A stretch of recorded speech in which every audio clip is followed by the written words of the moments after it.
Hey guys, this is Neil, your Pinoy Plantito, and today I'm very excited because we'll be talking about these lovely plants behind me, which also happens to be one of my controversial plants. And I'm talking about the Epipremnum Pinnatum mint. And also we'll be discussing about what should be our attitude or how do we deal when it comes to unidentified plants as sellers maybe or buyers or just regular plant enthusiast. Plus, I'll also give you a quick peek of my Epipremnum Pinnatum collection, a lot of which will be seen by the world for the very first time. So I hope you're excited with that. So all that and more coming your way in just a bit, only here at Pinoy Plantito.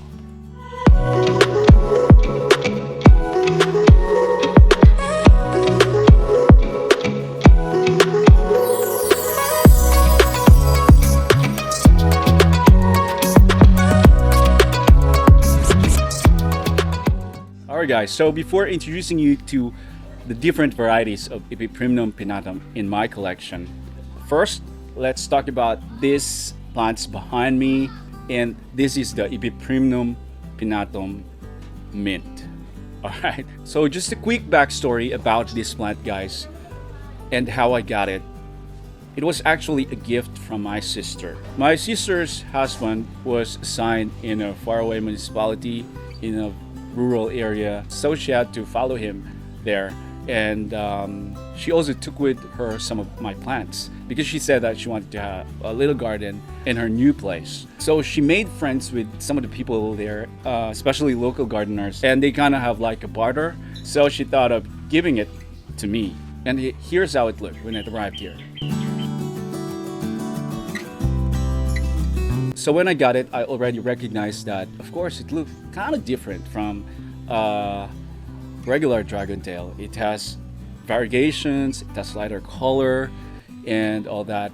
I was easy to dismiss it like just a random variegation, and not as a different variety, of course. And one of the reasons why I also believed that this is just a random mutation was because I have a lot of dragon tails in my backyard, the regular green ones, and one of my regular dragon tail developed the same kind of variegation that looked like this.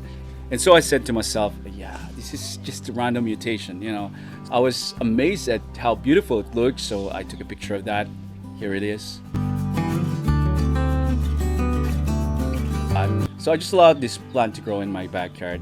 I thought of it as a very common plant, like any other regular dragon tail. And I never had the inclination to sell this, but I was able to propagate it. By now, I have already exceeded propagating it for more than 5 generations, guys. So when one of my friends dropped by here, I showed her this plant and she said, oh, it looks like mint. And due to lack of proper ID, guys, and just because we wanna be just familiar with our plants, so that name sticked. We call it the Epipremnum Pinnatum mint.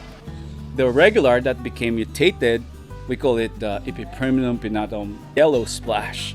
Okay, so we just just because you want to be familiar with your plants and you want to just call them with a name at least to describe them. So that's what we did. And after a year and after several propagations, I observed that this plant is indeed a different variety of plant because it remains to be very stable. Variegation remains to be very stable despite the presence or absence of light, and all the leaves are variegated. All right. While the other one, what we call the yellow splash, reverted into green. And I wasn't surprised about that, guys, because it's just a mutation, and I know it to be a mutation. So after convincing myself that this is indeed a different variety of plant, and so I posted a picture of this plant in an international plant community. And in that international plant community, I call this the Epipremnum Pinnatum mint.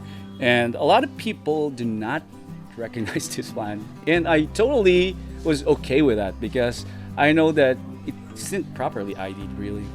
So I just call it that way because I'll, I just want to be familiar. At least call it something, right? Because it's my plant, and it is not really like appropriating a name for the plant that is not, like properly ID'd or recognized by those that are considered to be authorities when it comes to plant identification. So that thing happens. We quite have like a discussion in that forum, and I insist about the existence of this plant. We cannot really deny the existence of the plant, But anyway, they were saying like that is just random mutation and all that. Okay, so after many months, this chart was published. This chart was published by a known plant collector and enthusiast based in UK. And in here, I was surprised that they included mint already as part of that. The next thing that we need to talk about, guys, is about how to deal with, or what should be our attitude when it comes to unidentified plants. Whether you're a buyer or a seller or a collector or just a regular plant enthusiast. And how should we deal with this? Should we dismiss the existence of a particular variety just because it isn't properly ID'd, or should we jump into the opportunity of buying the plant while it's still not a hot commodity and less expensive, or should we just wait for the proper time it is properly ID'd? Okay, so here's my personal take on that, guys. I think that we should not dismiss the possibility of the existence of a plant variety just because it isn't properly ID'd, okay? Because as far as I know, a lot of plants are still not identified, okay? So just because the plant isn't properly identified, it doesn't exist, all right? So it is, in fact. So what is this? Is it an invisible plant? So it exists, all right? But I think the caution would be for the buyers and for the sellers, all right?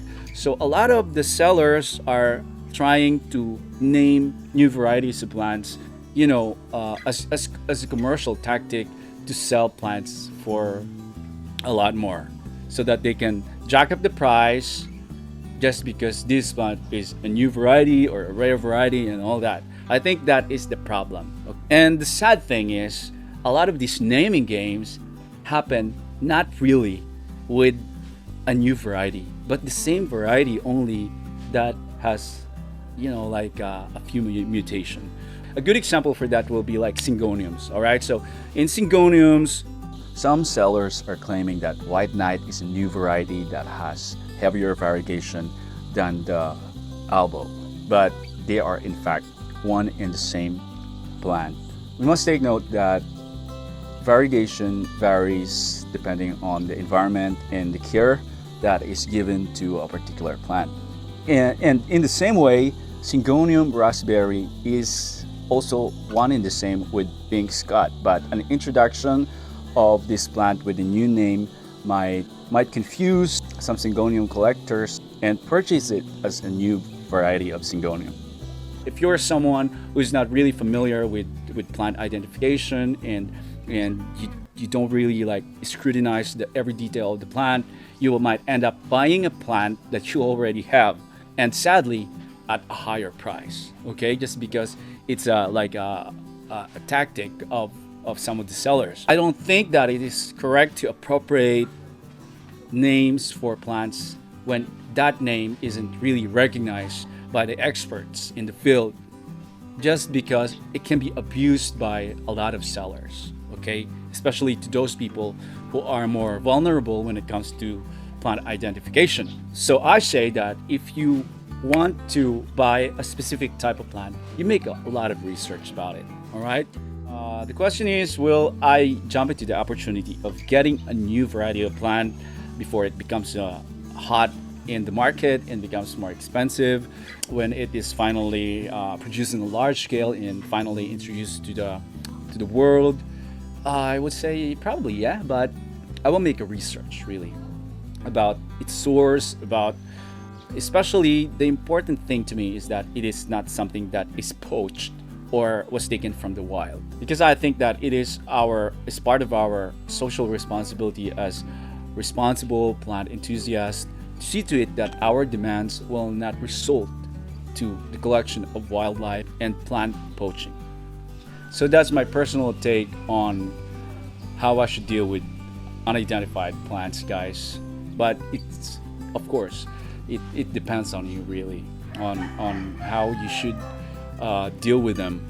Up next, guys, I'll be giving you a quick peek to my Epipremnum Pinnatum collection. But before that, let me just give you a few tips on how to differentiate Epipremnum Pinnatum mint from a regular mutated Epipremnum Pinnatum, so that just in case you want to buy this plant, you will be guided accordingly. All right.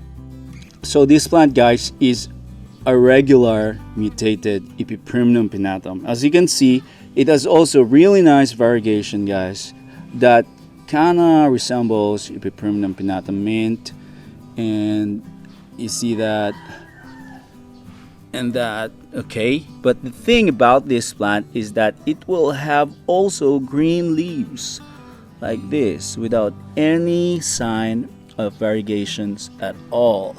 So this is one sure way to tell that the Epipremnum Pinnatum that you just buy or is planning to buy is just a mutated and not really the genuine Epipremnum Pinnatum. Okay, so I'm saying this to you guys because Epipremnum Pinnatum mint is being sold for like $250 to $500 in the market. So you don't want to like waste your money and time in buying this plant only to find out that it's just a mutated regular dragon tail, right? So just a word of caution, you have to really check your plant. So here is another mutated variegated Epipremnum Pinnatum, guys, that looks like a mint as well. As you can see, there are like signs of variegations on the leaves. And if you're not really familiar with it, you can get confused. This as a Epipremnum Pinnatum mint, but this is really not. So how can you tell that an Epipremnum Pinnatum mint is a genuine mint? First, it has yellowish color with splashes of dark green or light green, and all the leaves are heavily variegated with not a single leaf that is just pure green. Alright, so as you can see, this is a genuine mint because it's heavily variegated and there's not a single leaf that is reverted or is just pure green. Alright, now guys, I'll be introducing you to some of my Epipremnum Pinnatums. This is an Epipremnum Pinnatum marble with white, yellow, green, and dark green variegations. It's absolutely stunning plant. And next up, we have this Epipremnum Pinnatum tricolor or camouflage with its really beautiful variegation of white, yellow, blue, bluish tinge, and light green and dark green, and unique variegation. And up next, we have here what I call the Epipremnum Pinnatum alborea, because that's white, patches of white, splashes of white and yellow, and even splashes of cream. It's a beautiful, beautiful plant. I can wait to see this mature. Then I also have this half moon variegated marble Epipremnum. And here's another beautiful specimen with half moon leaves and variegations of white and yellow and streaks of green and silvery blue.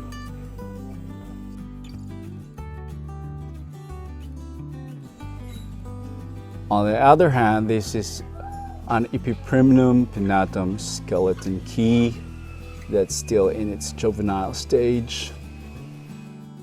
This is another one of Epipremnum Pinnatum mint. As you can see, all the leaves are highly variegated, guys. It's a beautiful plant. And finally, this is a juvenile ghost albo, guys. Okay, so this is the only one I got, but I got used to have like a bigger one of these. Here is the mother plant, so you can take a look. Okay, and that's about it, guys, for our video for today, all about Epipremnum Pinnatum. If you're also a fan of Epipremnum Pinnatum, please comment down below. This has been Neil, your Pinoy Plantito, and I hope to see you again next time.